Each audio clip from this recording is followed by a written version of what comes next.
Salve corredores! Está começando para você que assiste aqui pela web mais um quadro Testamos do programa Fôlego, mais uma chance que você tem de conhecer o seu próximo tênis de corrida. Muito bem, vou te contar uma história então. O ano passado eu estava lá em Austin, Texas, para o Running Event. E aí é assim, é um grande pavilhão de exposições, tem várias marcas, né? Tirando Nike e Adidas, todas as grandes marcas estão lá.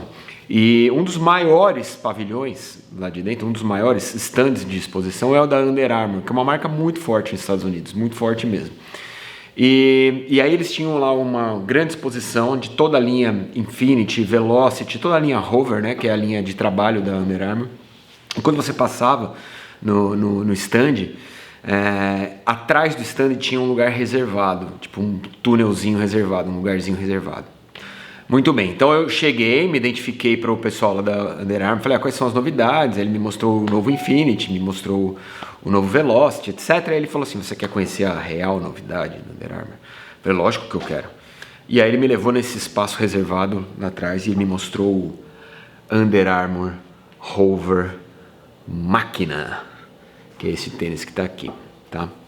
Que acaba de ser lançado, foi lançado na verdade no final de março aqui no Brasil. E aí eu perguntei pro cara, mas tá aí? Ele falou, não, ainda é segredo, a gente ainda não pode liberar, ainda não tinha chegado nem no mercado americano ainda. Eu falei, mas qual que é a história dele, né? Porque a hora que eu peguei na mão, eu já percebi que tratava-se de um tênis de rodagem, né, cara? Um tênis acima, na minha percepção, ele tinha acima de 300 gramas. O cara falou, não, esse tênis é um tênis de performance. Eu falei, cara, difícil, né? Beleza, então vamos esperar. E aí esperei, e aí a Under Armour trouxe pro Brasil o Hover Machina e me mandou. E aí eu tô com esse tênis desde o começo da pandemia. E eu testei muito ele na esteira, né? E agora, quando foi liberado para a rua, eu trotei com ele na rua e descobri exatamente o que eu previa. Ele não é um tênis de performance, cara.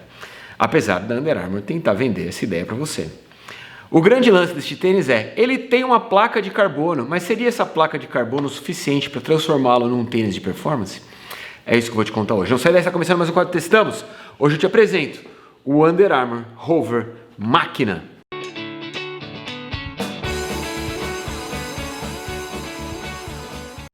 Então vamos lá, antes de mais nada, não é um tênis de performance, tá? Porque esse tênis pesa 319 gramas no modelo 42, ele tem peso de tênis de rodagem, mas ele tem uma placa de carbono interna. Também não é bem assim, porque a placa não é exclusivamente de carbono, tá? É uma placa de carbono com Pebax. Você já ouviu falar do Pebax? O que é o Pebax? Apesar de eu já ter visto vídeo de gente falando besteira aí mais uma vez, o Pebax que está na placa de carbono do Under Armour Hover Machina é o mesmo Pebax das placas Wave da Mizuno. É aquele material, né, que parece um material meio plástico. Ele tem retorno de energia? Tem. Mas funciona como carbono? Não, tá? É diferente. Então é uma placa que é mais estável do que reboteira. Ela vai te dar menos rebote e mais estabilidade, tá? Beleza, o que corrobora com a sensação de corrida que eu tive com esse tênis, que é exatamente a de um tênis de rodagem. Mas, para se encaixar dentro do universo de calçados de rodagem, um tênis precisa ser extremamente confortável. Sim ou não? Claro que sim. E este tênis, por conta da placa em todo o material de entressola, combinado com o amortecimento Hover, que é muito competente, o Hover é muito legal. Tanto que quando eu fiz o review do Infinity aqui, eu já te falei isso, o Hover é muito legal.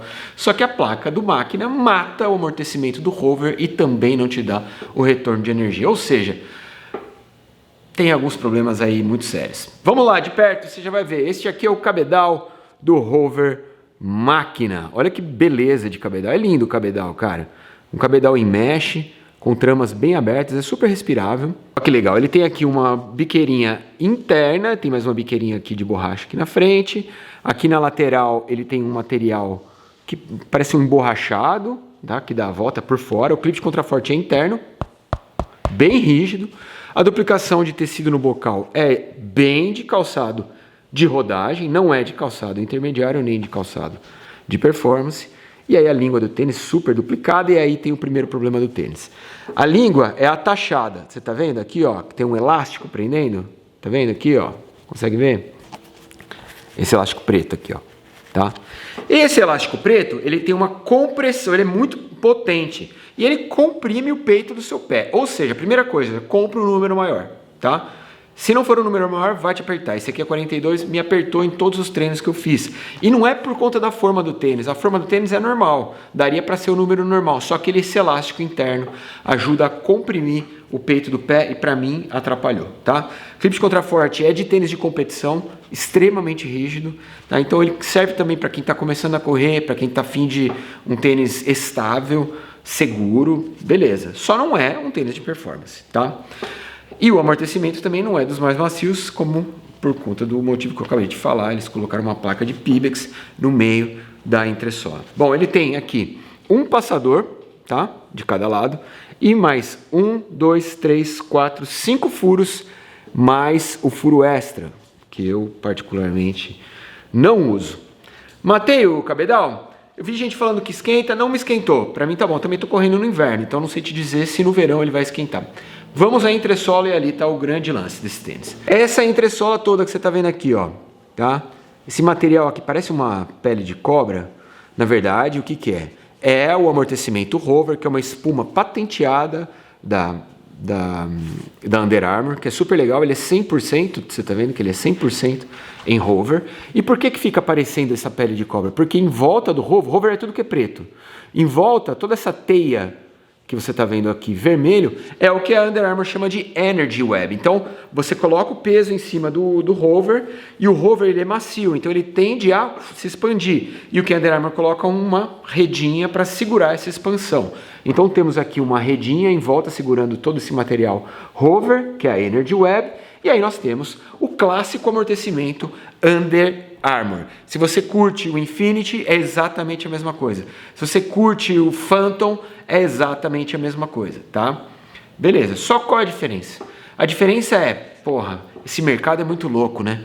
A moda agora é botar placa dentro do tênis. Vamos botar uma placa dentro do máquina.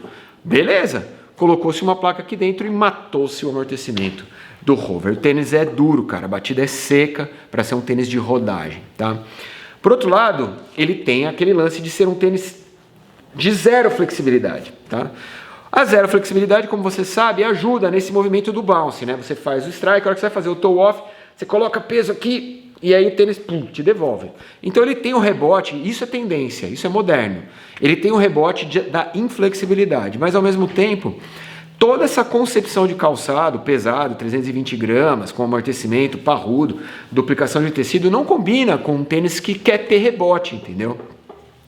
Então existe uma crise de identidade no Hover Máquina muito importante. E eu vou te dizer um pouco mais, cara. Eu acho que essa crise de identidade já existia lá em Austin em dezembro de 2019, porque o tênis estava lá. Não tinha por que eles não exporem esse tênis. Entendeu? Ele podia ter sido exposto, mas eu acho que pairou uma dúvida na cabeça da galera da Under Armour sobre a funcionalidade, a finalidade do calçado. Quando eles fizeram, parecia uma boa ideia, mas de repente, olhando os concorrentes, né? Existe muita gente fazendo tênis inflexível, isso é tendência, como eu falei, então isso é legal desse tênis. Você sente um bounce do tênis, é legal, mas ele tem 320 gramas, cara. 320 gramas não pode ser considerado tênis de performance. É muito louco porque no release do produto que a Under Armour mandou, eles falam assim, ó, tênis de performance com propulsão e amortecimento. E são duas coisas completamente incompatíveis. Beleza? Vamos ao solado. Este é o solado do Under Armour Hover Máquina. Apesar de parecer tudo a mesma borracha injetada, não é. Aqui na frente é Blown Rubber e aqui atrás é uma borracha especial que eles chamam de Abrasion Rubber. É uma borracha que contém mais o desgaste, tá? Ele tem mais uma pecinha de borracha aqui no meio, tá? Que ajuda até o cara que é pronador. Aliás, esse tênis pode servir para você que é pronador, porque ele é um tênis extremamente estável por conta da placa. É a mesma coisa que eu falo para você dos calçados da Mizuno que trabalham com placa Wave. Os calçados com placa Wave, eles perdem essa função de pronador e supinador, porque a placa estabiliza a sua pisada. Então ajuda também para corredores pronadores. No mais, ele tem um sistema anti-torção, que é esse triangulinho aqui no meio, ó, é um sisteminha anti-torção, tá? Então o tênis, além dele ser inflexível, não precisaria ter sistema de torção porque ele era inflexível, mas ele também gira muito pouco nesse sentido. Então é um tênis bem estável, bem legal para quem está começando, quer um tênis com um pouquinho mais de rebote para rodagem, quem curte uma batida seca, mas não faz o que ele promete fazer. ser um tênis de performance. Vamos aos pontos positivos e negativos do Under Armour Hover Machina. Primeiro ponto negativo, que também é positivo para você que gosta de entender os reviews, né, cara? É a prova de que a placa não diz absolutamente nada. Calçados com placa já existem muito antes do Nike Vaporfly, né? O próprio Chaser 2 da 361, já falei aqui, ele tem placa também. Tinha calçados da Salomon no começo dos anos 2000, calçados para trilha com placa, e o sistema funcionava exatamente igual, ele também era inflexível e a placa dava estabilidade, só que a placa só funciona se combinada com uma entressola aerada e um tênis que tem uma mecânica, né? Proporciona uma mecânica ágil, e não é o caso deste tênis. Então a placa só atrapalhou esse tênis. Segundo ponto, né, cara, se vai fazer de placa, é carbonão, velho, não é mais o Pebax, né, cara, é andar para trás, então contra a tendência total. Bom, vamos aos pontos positivos. Ele tem o sistema do Map My Run, que é muito legal para quem não tem um Garmin, para quem não tem um Polar, um relógio, um frequencímetro, porque o Map My Run é um chip que vem aqui dentro, você conecta no aplicativo no celular e você consegue avaliar a sua corrida, mesmo sem o relógio, quantas quilometragens, o pace que você fez, isso é muito legal. Segundo ponto positivo, ele é inflexível, isso é tendência. Tem muita gente que não gosta, mas como eu te disse, o futuro dos calçados passa pela inflexão. Terceiro ponto positivo, o tênis é muito durável, cara, ele é cascudo, parrudo, tá? E aí assim, se você curte um tênis, quer um tênis para rodagem e quer segurança, estabilidade, também tem um puta tênis bom na sua mão. O último ponto positivo, ele é um tênis com batida seca para quem gosta de rodar. Rodagem com batida seca é muito difícil de encontrar, muito difícil. Normalmente os calçados de rodagem são calçados mais macios, mais molengões, e se você não curte calçado molengão e quer um tênis de rodagem, durável, estável, robusto, pode ser o Hover Machina, beleza? Eu acho que é só uma crise de identidade, o problema dele, é querer ser o que ele não é, mas ele é alguma coisa, e isso é muito legal, ser alguma coisa, né? Assume sua camisa, veste a camisa, sou um tênis de rodagem com batida seca, tenho personalidade, não quero ser um tênis de placa de carbono de performance. Beleza? Vou deixar o link aqui embaixo para você comprar o Hover Machina da Under Armour. Por este link você comprando, você está ajudando o programa Fôlego. E só por isso, desde já, eu te agradeço, cara. Olha, eu fiz um vídeo nessa semana falando sobre fone de ouvido. Vou deixar o link aqui embaixo também do fone mais barato disponível no mercado. E vou deixar uma lista de promoções de artigos lá na Banggood. A Banggood tem uma lista de artigos em promoção. Eu provei a compra nesse site, é bem legal porque, demora um pouquinho para chegar, mas chega e o preço é infinitamente mais bacana. Vou deixar tudo aqui embaixo. A gente se vê semana que vem, abraço para você, até lá, tchau!